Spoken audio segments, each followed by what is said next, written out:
All right, buckle up, everybody, because today we're taking a deep dive into a chapter so strange, so weird. It's like looking into a funhouse mirror, but like one of those ones that also makes you question the nature of reality. I like that description. That's pretty accurate. You know me always reaching for the most colorful metaphor.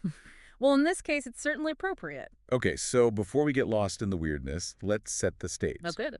We're diving into a life beyond the hypersphere, the lesser-known exploits and origins of Ampersand Rex, first and last philosopher prince of the hypersphere, and eternal landlord of the many rooms, Chapter 3I2. Yeah, that title alone should give you a sense of what we're dealing with here. 3I2, I mean, who numbers their chapters like that? Only someone who's comfortable with the truly bizarre, I'd say. Okay, so to help us navigate this labyrinth of the strange Bobby After, I've brought in the best possible guide, someone who can find meaning in the most abstract and confusing concepts. Well, I don't know about all that, but I'll certainly do my best to shed some light on this, shall we say, unique chapter. Perfect. So tell me, what's the overall vibe? What kind of madness are we dealing with here? Well, imagine a blender filled with historical figures, fantastical concepts, Serbian bottles, and a healthy dose of Donald Trump, and you're starting to get the picture. Wait, Donald Trump and bottles? Did I hear that right? You did. It's one of the first things the author throws at us, this bizarre scenario where Serbia has a bottle-based economy. Okay, now my curiosity is officially piqued. Bottles as currency. What's the deal with that? Well, it's presented in a way that makes you question the whole idea of value. Like, why is gold considered precious anyway? Yeah, I mean, who decided diamonds were a girl's best friend? Yeah. Maybe we should all be hoarding Tupperware. Exactly.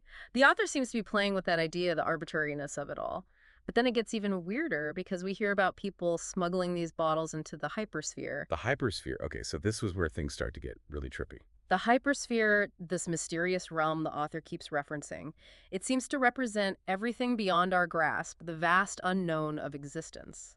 And we're smuggling bottles into it, It's almost like a metaphor for our human impulse to try and impose our system, our values onto something we can't even begin to understand. trying to stuff the universe into a bottle.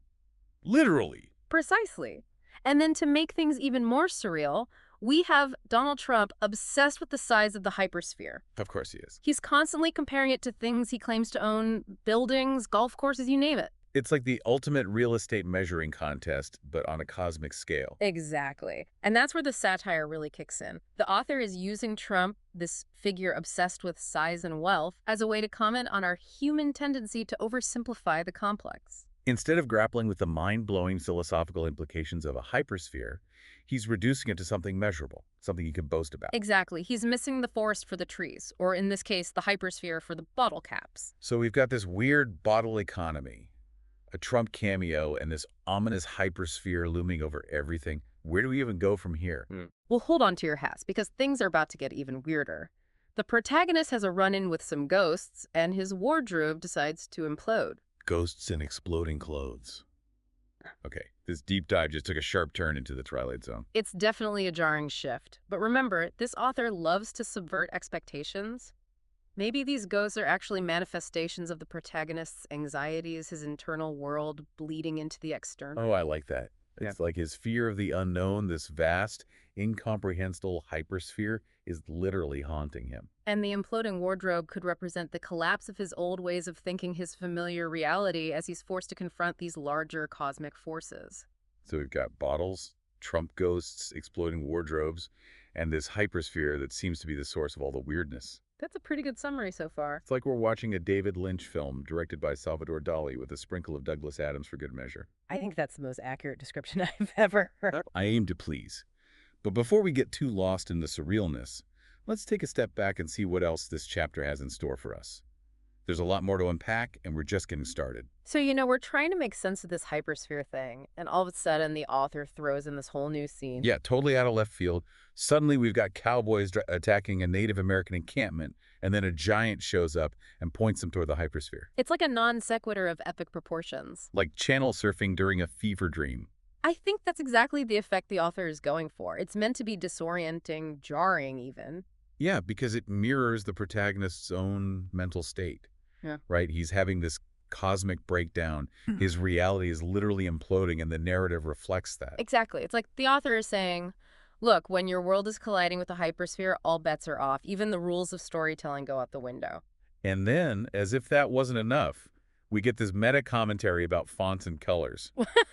Like the author suddenly decided to break the fourth wall and give us their design preferences. Yeah, it's a bit of a head scratcher at first, but I think it's actually a clever technique. It's like they're winking at the reader saying, don't take any of this too seriously. Yeah, it's a reminder that this is all a construction, a product of the author's imagination, and they can do whatever they want with it. Exactly. And by highlighting that artificiality, it actually reinforces the underlying message about the limits of human perception, you It's know. like saying even our attempts to impose order on the chaos are ultimately just another form of storytelling. Right. We're all just making sense of the world in the best way we can, even if it means resorting to bottles and giants and exploding wardrobes. Okay, so we've got fractured narratives, meta commentary, and a whole lot of existential dread. And then we meet Bryce, this character who seems to be grappling with his own identity crisis. Poor Bryce. He's torn between who he thinks he should be and who he really is. He wants to be a soldier, but he faints at the sight of blood. He's attracted to men, but society tells him that's wrong. It's a classic internal conflict, made even more poignant by the fact that he's living in this world that's literally falling apart around him. Right. It's like his personal struggle is mirroring the larger cosmic struggle between order and chaos, reality, and the hypersphere. And then there's Emma Uzek, who seems to be keeping a diary of her father's philosophical ramblings. Yeah, her dad is a piece of work spouting off pronouncements like dinner is a construct of the bourgeoisie and the hypersphere is a giant metaphor for my existential angst. Is he brilliant or just completely bonkers? Probably a bit of both. R- Honestly, I think the author is using him to satirize certain intellectual trends. You know, the kind of people who love to overcomplicate everything and see deep meaning in the most mundane things. It's like they're trying to intellectualize their way out of the inherent absurdity of existence. Exactly. And it's funny, too, because you can't help but laugh at his pronouncements even as you're trying to figure out if there's any actual substance to them. It's like the author saying, look, sometimes the best way to deal with the incomprehensible is to just laugh at it. And then speaking of incomprehensible things, what did you make of those detailed instructions left for George Newman, the whole conspiracy lab thing? Yeah, those were wild. I mean, talk about micromanagement. Every detail was spelled out right down to the brand of coffee and the placement of the paper clips. It's like the author is saying that even in the face of cosmic chaos, we humans still cling to our little routines and rituals. Like, even if the world is ending, you better make sure your desk is tidy. Exactly. It's a way of creating a sense of order in a world that's becoming increasingly chaotic and unpredictable. And then, bam, another curveball. A chapter titled Takbir Task Force, Uh-huh. featuring Ben Bin Alafleck and a mysterious book called De Vermis Mysterious. It's like the author is saying, surprise, I'm not done messing with your head yet. It's like we're suddenly dropped into a completely different story with a whole new set of characters and themes. But of course, it's not entirely random. There are connections threads that link these seemingly disparate narratives. Like the Hypersphere. Yeah. It keeps popping up like a recurring motif connecting these different worlds. And both Ben Affleck and the Cowboys seem to be drawn to it almost like it's calling to them. It's like the author is hinting at a larger conspiracy, a grand design that we're only just starting to glimpse. And that's what makes this chapter so compelling. It's a puzzle box of ideas and images, a challenge to our preconceived notions about narrative and meaning. It's like a literary choose-your-own-adventure, but with a healthy dose of cosmic horror thrown in for good measure. I think that's a pretty accurate description. You know me, I always go for the most evocative metaphor. Yeah. But before we wrap up this part, I have to mention one more thing. The sudden appearance of Arabic text and commentary. Yeah, that was a real head scratcher. It's like the author threw in a linguistic grenade just to see what would happen. It's like they're saying, hey, I'm not just going to mess with your narrative expectations. I'm going to mess with your language, too. But it also serves a deeper purpose, I think. It's a reminder that there are always multiple perspectives, multiple ways of seeing and interpreting the world.